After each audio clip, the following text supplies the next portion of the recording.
was not completed by. You can see the yellow hash mark underneath the feet of Jared Connaughton.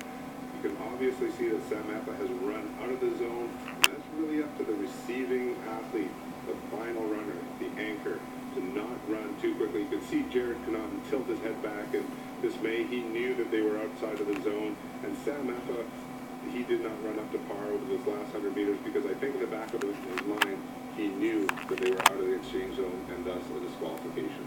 Yeah, a tough way to go out. And like you said, Sam Effa didn't run his normal run down in the last anchor there. Again, who is it? It's a team effort, but is it really who to blame? Is it more Effa than Connaughton? Well, it really relies on the receiving athlete. As an incoming athlete, you're running at full speed. You don't have any control on when the athlete you're passing to is going to take off.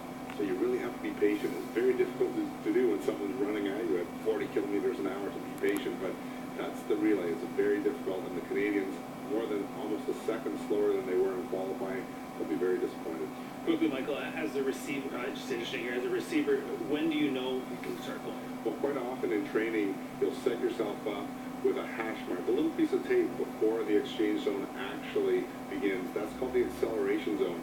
As your teammate is approaching you very, very quickly, you have an indication on the track when you should start to run.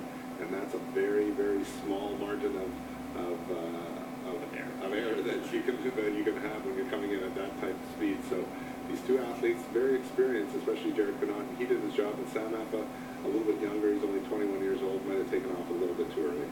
Switch our focus now to the men's 1500.